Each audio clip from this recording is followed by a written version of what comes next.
নিষিদ্ধ গোমাংসক লৈ ওলাই আহিছে এবাৰ শতাধিক লোক। আমি দৃশ্যাংশ দেখুৱাইছো এক উত্তপ্ত পৰিস্থিতিৰ সৃষ্টি হয় যেহেতু নিষিদ্ধ গোমাংসৰ বিৰুদ্ধে এনেদৰে ওলাই আহিছে এবাৰ শতাধিক লোক ঝাৰু লৈ হাতে হাতে ঝাৰু লৈ এনেদৰে শতাধিক মহিলা ওলাই আহিছে যেহেতু ৰাস্তাত ঠায়ে ঠায়ে পৰি আছিলে গোমাংসৰ টুকুৰা আৰু তাৰ পাছতেই এনেধৰণৰ পৰিস্থিতিৰ সৃষ্টি হৈছে এক উত্তপ্ত পৰিস্থিতিৰ সৃষ্টি হয় হাতে হাতে ঝাৰু লৈ একাধিক লোকে এনেদৰে ওলাই আহে আৰু প্ৰতিবাদ সাব্যস্ত কৰে।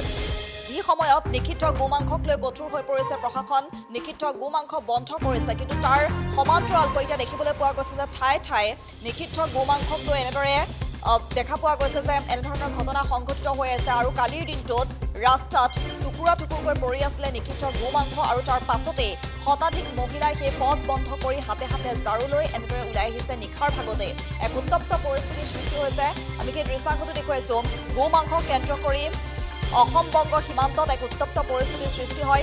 অসম বংগ সীমান্তৰ যি আচলতে পুকালাগি চতুৰ্থ খণ্ড গাঁৱৰ মুডকপাৰাত এই পৰিস্থিতিৰ সৃষ্টি হয়। প্ৰতিবাদকাৰী মহিলাই আবদ্ধ কৰে আৰক্ষীৰ বাহন মুডকপাৰা হৈ নিষিদ্ধ গোমাংস লৈ যোৱাৰ পথতেই এনেদৰে যিহেতু নিষিদ্ধ মাংসৰ টুকুৰা পেলাই থৈ গৈছিলে কেইবাটাও স্থানত আৰু ৰাস্তা বন্ধ কৰি যাৰ বিৰুদ্ধে এতিয়া এনেদৰে হাতত ঝাৰু লৈ ওলাই আহিছে শতাধিক মহিলা আৰু প্ৰতিবাদ সাব্যস্ত কৰিছে যাৰ পৰিপ্ৰেক্ষিতত এক উত্তপ্ত পৰিস্থিতিৰ সৃষ্টি হয় যিটো আৰক্ষী উপস্থিত হৈছিলে ঘটনাস্থলীত ধুবুৰী জিলা আৰক্ষী অধীক্ষক ঘটনাস্থলীত উপস্থিত নোহোৱালৈকে এনেদৰে ৰাজপথ অৱৰোধ কৰা আৰু হুংকাৰ প্ৰদান কৰে এইসকল লোকে আৰু তাৰ পাছতেই এক উত্তেজিত যিসকল লোক আছে সেই লোকসকলে অভিযোগ উত্থাপন কৰিছে যে পুকালাগি চতুৰ্থ খণ্ড গাঁৱৰ এই ৰাস্তাৰে গোমাংস বেপাৰীয়ে সঘনাই এনেদৰে মাংস লৈ যায় আৰু মাংসৰ টুকুৰা পেলাই থৈ যায় বুলি এনেদৰে অভিযোগ উত্থাপন কৰিছে আৰু কালিৰ দিনটোত যাৰ পৰিপ্ৰেক্ষিতত এক উত্তপ্ত পৰিস্থিতিৰ সৃষ্টি হোৱা পৰিলক্ষিত হয়।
কিন্তু কোনো ধৰণৰ কোনো ব্যৱস্থা লোৱা নাই।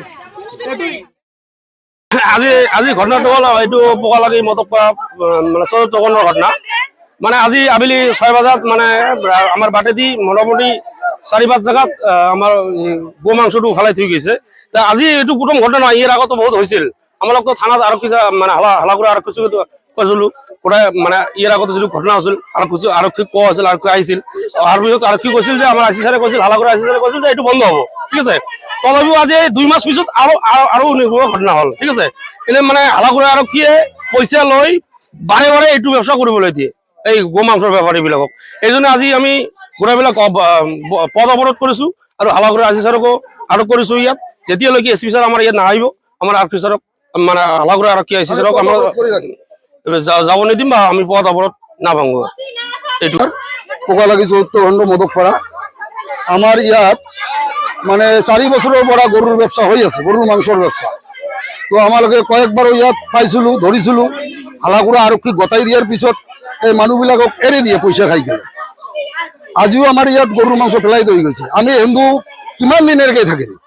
যদি এনেকুৱা হৈয়ে থাকে আমি ইয়াৰ জৰিয়তে হেমন্ত ছাৰক ক'ব বিচাৰিছোঁ, ছাৰ আপোনাৰ আৰক্ষীয়ে যদি আমাক সুৰক্ষা দিব নোৱাৰে তেনেহ'লে আমি হিন্দুবিলাক তাত ইয়াত মুছলিম ধৰ্ম ল'বলৈ বাধ্য হ'ম। কিয়নো আমি হিন্দু থাকি আমাৰ ঘৰৰ আগত যদি গৰুৰ মাংস পৰি থাকে এনেকুৱা হিন্দু আমি থাকি লাভ নাই।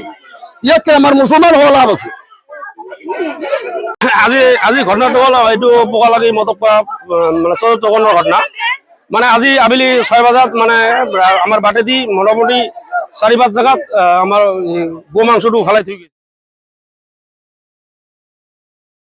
099017330 লগতে 7099017110 নম্বৰত।